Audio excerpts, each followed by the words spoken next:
세월이 지난 후에 가인은 땅의 소산으로 제물을 삼아 여호와께 드렸고 아벨은 자기도 양의 첫 새끼와 그 기름으로 드렸더니 여호와께서 아벨과 그의 제물은 받으셨으나 가인과 그의 제물은 받지 아니하신지라.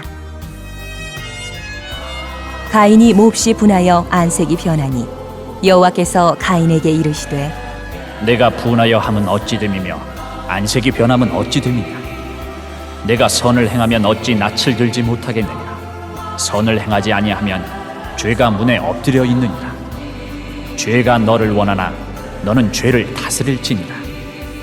가인이 그의 아우 아벨에게 말하고 그들이 들에 있을 때에 가인이 그의 아우 아벨을 쳐 죽이니라.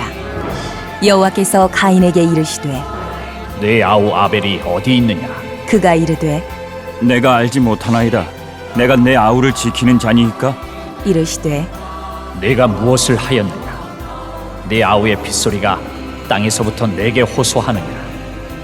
땅이 그 입을 벌려 내 손에서부터 내 아우의 피를 받았은즉 내가 땅에서 저주를 받으리니 내가 밭을 갈아도 땅이 다시는 그 효력을 내게 주지 아니할 것이요 너는 땅에서 피하며 유리하는 자가 되리라.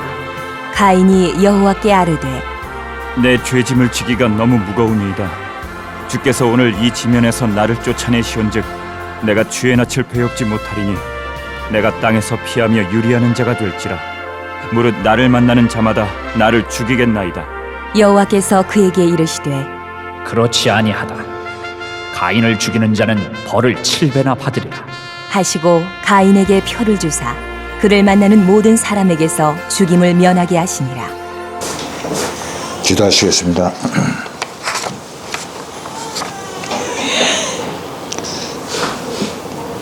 사랑의 주님, 한 해의 마지막을 보내면서 오늘 성구 영신 예배로 저희들이 주님의 뜰에 거하게 하심을 감사드리옵나이다. 한 해를 복 주셔서 믿음으로 시작하여 믿음으로 마무리하게 하시니 새해도 주시는 새로운 은혜를 충만히 받게 하여 주시옵소서. 새해에는 더욱 분발하여 전도할 수 있도록 하시고 주님의 복음으로 세상을 변화시키는데 큰 역할을 감당하는 저희 교회와 성도들이 다 되게 하여 주시옵소서. 새해에는 인격과 믿음의 큰 성장을 주시옵소서. 하나님의 가장 편리한 축복의 도구가 되게 하여 주시옵소서. 예수님의 이름으로 기도드리옵나이다. 아멘. 뜻깊은 2026년도가 잠시 후면 시작이 됩니다. 이제 잠시 후면 2025년은 역사의 대안길로 사라지게 되고 대망의 2020년도, 26년도 새해를 맞이하게 되겠습니다. 새해는 우리 성도님들의 삶이 환하게 빛나는 복된 한 해가 다 되시기를 간절히 축원드리는 것입니다. 금년 한 해를 마무리 지으면서 우리의 마음을 더듬어서 우리의 마음에 응어려진 것들, 맺혀 있는 것들, 속상한 일들, 분한 일들, 근심과 불안과 초조와 염려, 두려움, 원망, 이 모든 것 반드시 다 풀고 우리가 지나가야 하겠습니다. 홀가분하고 편한 마음으로 2026년 새해를 맞이할 때 하나님께서 우리의 삶 속에 충만한 복을 내리시는 줄 압니다. 사랑하는 성도 여러분, 인생을 성공적으로 사는 사람과 실패하는 사람 모두 반드시 이유가 반드시 있는 것입니다.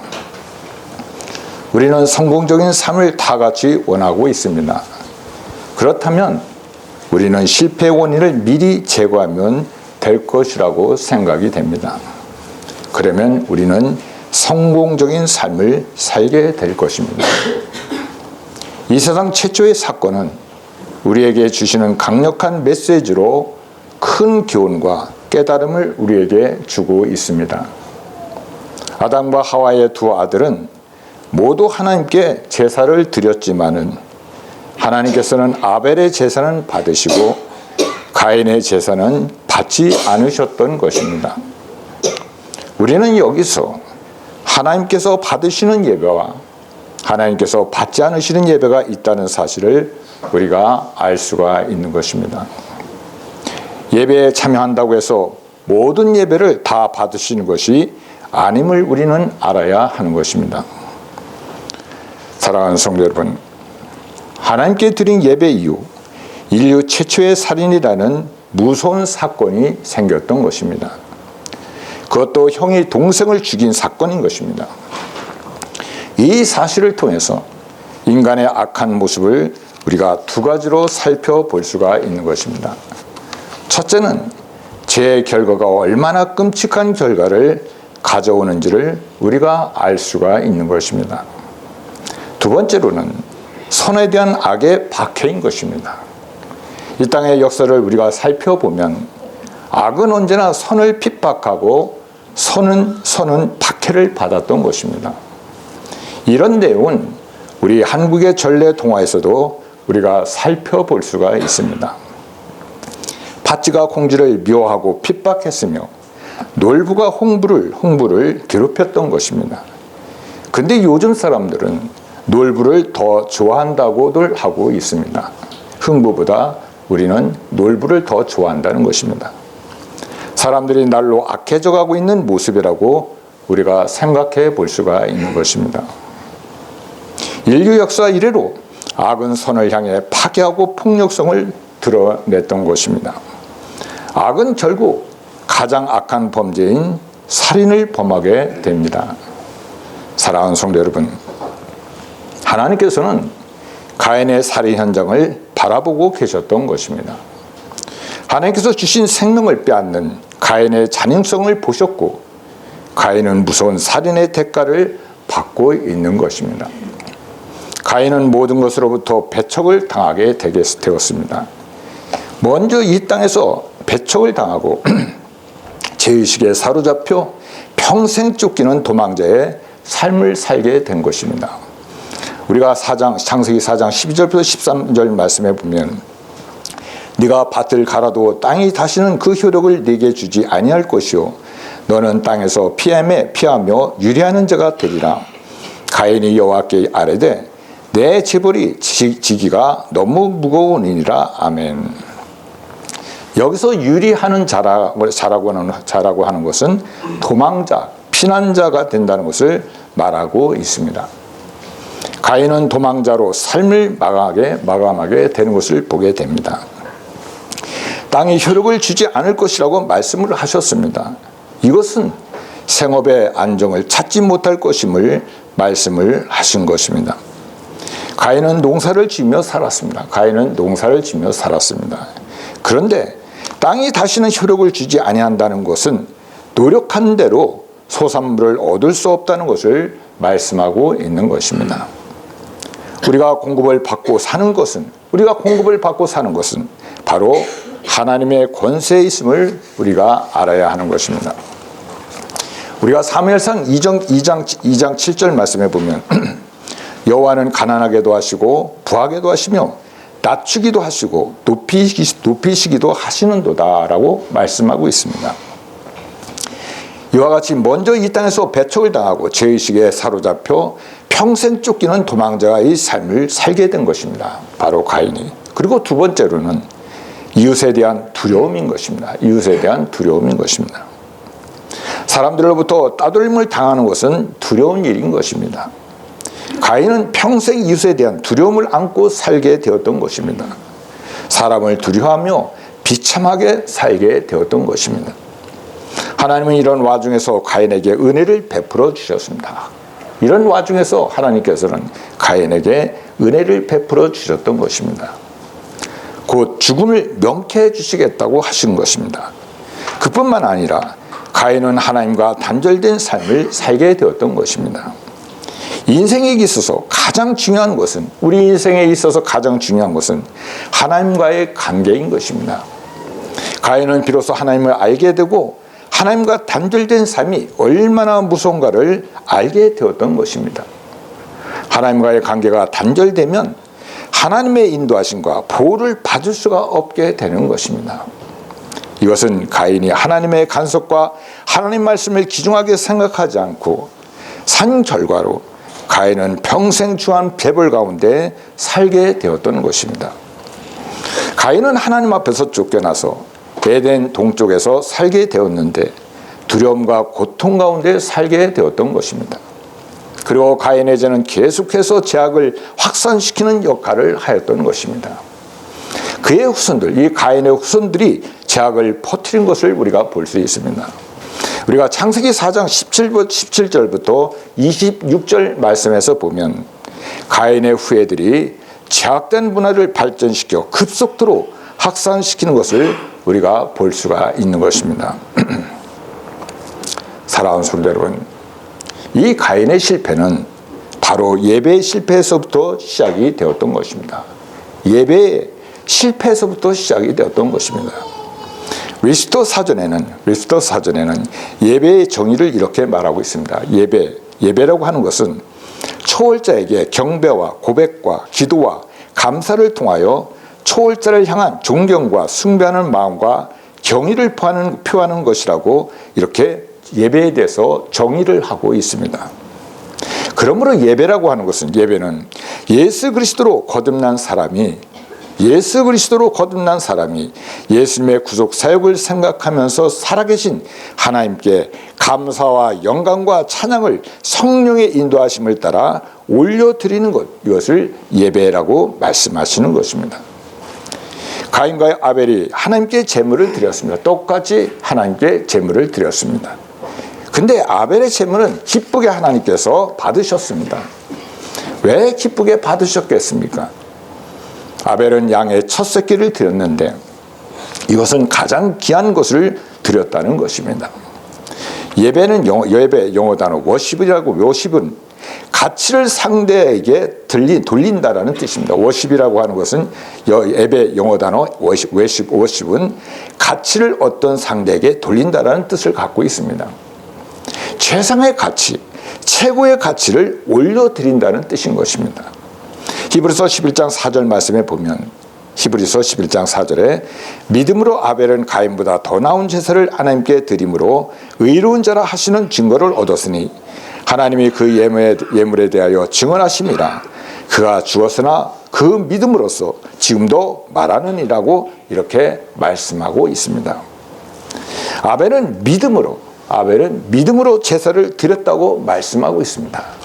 다시 말해서 하나님께 마음을 다해서 드렸다는 것입니다. 마음을 다해서 드렸다는 것입니다. 하나님은 아벨의 제사를 받으실 때 그 제물 이전에 마음을 받으셨다는 것입니다. 마음의 상태가 이렇게 중요한 것입니다.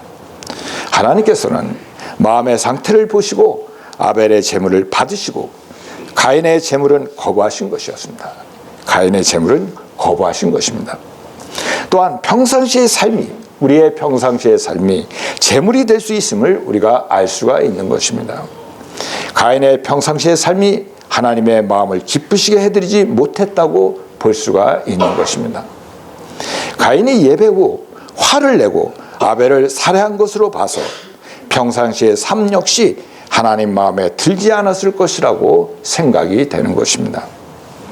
삶이 형편없었던 가인은, 그 평소의 삶이 형편없었던 가인은 믿음으로 드리지 않았다는 것입니다.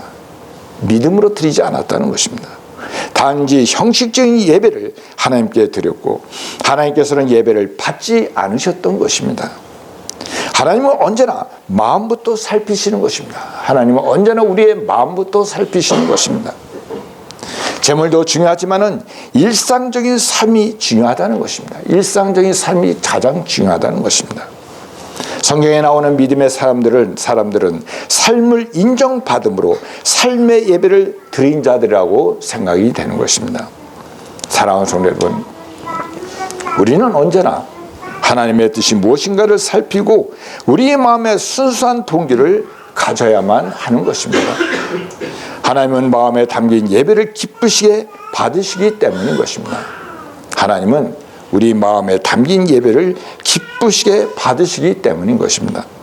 우리가 요한복음 4장 23절부터 24절 말씀에 보면, 요한복음 4장 23절부터 24절에 아버지께 참되게 예배하는 자들은 영과 진리로 예배할 때가 오나니 곧 이때라.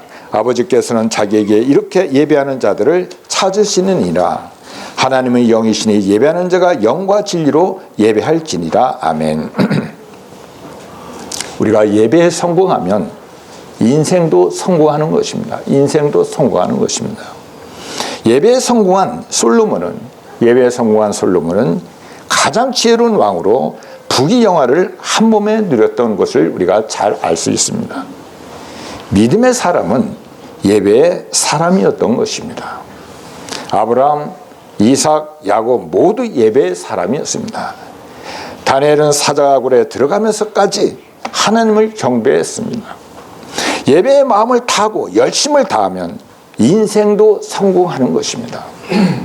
예배를 소홀히 하는 것은 대단히 큰 잘못을 범하는 것입니다. 마음 없이, 사랑 없이, 성의 없이 예배 드린 가인은 누리고 있던 것들까지 모두 뺏기고 말았던 것입니다. 사랑하는 성도 여러분, 하나님께서 아벨의 예배를 받으시고 가인의 예배를 거부하시자 가인은 매우 화가 나서 안색이 변했다고 합니다. 안색이 변했다는 것입니다.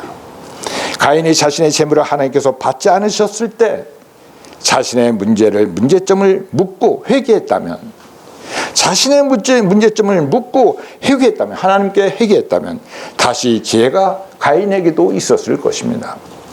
하나님은 우리의 잘못을 보시고 반드시 우리에게 기회를 주신다는 것입니다.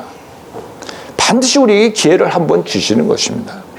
그러나 기회를 사용하지 못하면 후회가 되게 하는 것입니다. 후회하게 되는 것입니다. 가인은 자신의 문제를 살피기보다는 매우 화가 나서 안색이 변했다는 것입니다. 안색이 변했다는 것입니다. 안색이 변했다는 히브리어 이플로 파누아우라는 뜻은, 이 이플로 파누아우라는 뜻은 극심한 분노나 불만으로 안면 근육이 경직된 것을 이렇게 말하고 있습니다. 자신을 살피지 않게 되면, 내 자신을 살피지 않게 되면 더욱 하나님의 뜻을 거스르게 되고 악한 행동을 서슴지 않게 되는 것입니다. 우리는 우리의 잘못이나 부족함을 인정하는데 인색해서는 안 되는 것입니다. 우리가 인색해서는 안 되는 것입니다. 잘못을 인정할 기회는 반드시 있는 것입니다. 기회는 반드시 한번 주시는 것입니다. 그러나 그 기회를 우리가 놓치면 엄청난 고통을 받게 된다는 것입니다. 성경에 나오는 탕자가 자신의 잘못을 인정하고 그 대가를 받겠다고 결단한 순간 그의 삶은 다시 이전 상태로 회복되는 것을 우리가 잘 알 수 있습니다. 누가복음 15장 19절 말씀에 보면 지금부터는 아버지의 아들이라 일컬음을 감당하지 못하겠나이다. 나를 품꾼의 하나로 보소서 하리라 하고, 탕자는 자신이 이렇게 된 것이, 자신이 지금 이렇게 비참하게 된 것이 자신을 유혹한 친구나 여자들이라고 핑계하지 않았습니다. 자신이 이렇게 잘못된 것이 자신을 유혹한 친구나 여자들이라고 핑계하지 않았습니다.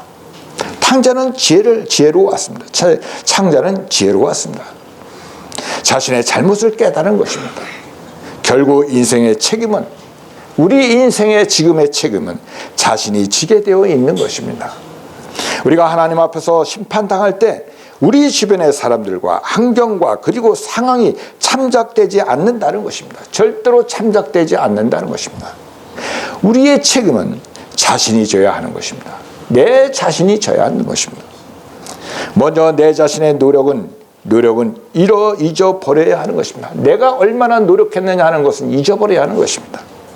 가인이 재물을 드리기 위해서 수고한 것은 잊어버려야 했던 것입니다. 그래도 내가 하나님께 재물을 드렸는데 이렇게 대하실 수가 있느냐는 마음을 가질 수가 있는 것입니다. 내 노력을 생각하면 그러한 마음을 가질 수가 있는 것입니다. 오늘날 많은 사람들이 자신의 잘못을 인정하지 못하는 이유가 바로 섭섭한 마음을 가지기 때문인 것입니다. 최선을 다해서도 하나님께서 받지 않으시면 자신의 잘못된 것이기에 잘못을 인정해야 하는 것입니다. 가인은 자신이 재물을 드린 것만 생각하고 하나님의 마음은 헤아리지를 못했던 것입니다. 그래서 오히려 안색이 변한 것이었습니다. 내 공로, 내 노력, 그리고 모든 것이 나로부터 나왔다고 생각하는 것은 굉장히 우리에게 위험한 생각이라는 것을 우리가 반드시 알아야 하는 것입니다. 내가 섬길 수 있는 것과 풍성한 열매가 바로 하나님의 은혜라는 것을 알고 우리는 감사해야 하는 것입니다. 사도 바울은 이런 면에서 대단한 사람이었습니다. 그의 수고와 섬김을 결코 자랑하지 않았습니다. 더 많이 수고하고 더 많이 섬겼지만은 결코 자신의 힘으로 했다고 사도 바울은 말하지 않았던 것입니다.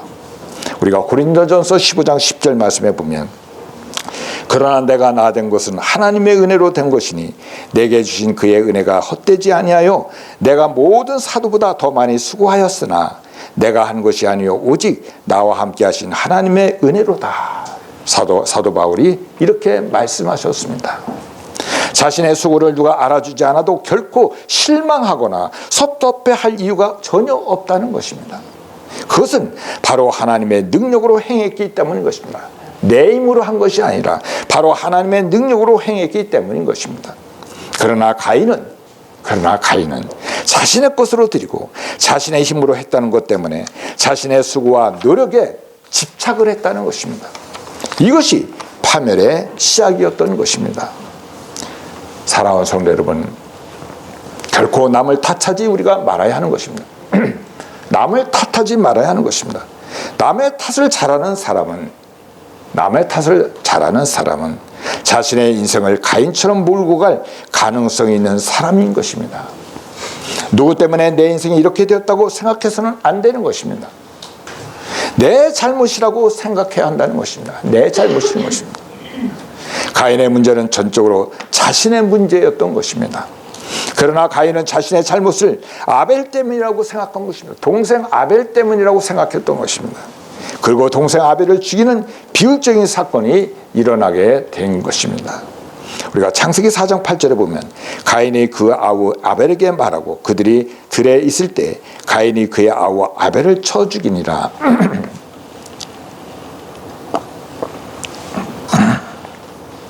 가인이 아벨을 죽인 것은 우발적인 행동이 아니라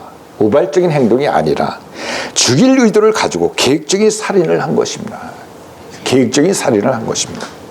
가인의 아벨을 탓하는 순간 미움으로 바뀌고 마음이 미움으로 바뀌고 결국 살인까지 이르게 되었던 것입니다. 사랑하는 성도 여러분, 우리는 잘못을 솔직하게 인정할 수 있어야 하는 것입니다. 하나님께서는 가인이 살인한 후 질문을 하셨습니다. 하나님께서 가인에게 질문을 하셨습니다. 하나님께서 질문하신 이유는 무엇이었겠습니까? 하나님께서 무엇 때문에 가인에게 질문을 하셨을까? 그것은 자신의 잘못을 솔직하게 인정하고 회개하기를 원하셨던 것입니다. 회개의 기회를 주셨지만은 가인은 외면하고 말았던 것입니다. 하나님의 잘못에 오히려 더 강팍하게 대답을 했던 것입니다. 오늘 4장 9절부터 10절에 보면 여호와께서 가인에게 이르시되 네 아우 아벨이 어디 있느냐? 그가 이르되 내가 알지 못하나이다. 내가 내 아우를 지키는 자니이까. 이르시되 네가 무엇을 하였느냐? 네 아우의 핏소리가 땅에서부터 내게 호소하느니라. 아멘. 가인은 허망하게 회개의 기회를 놓치고 말았던 것입니다. 회개의 기회를 놓치고 말았습니다. 예배의 실패자 가인은 떠돌이가 되었고 하나님과 모든 사건으로부터 배척을 당한 비극적인 사람으로 이 세상의 삶을 마치게 되었던 것입니다.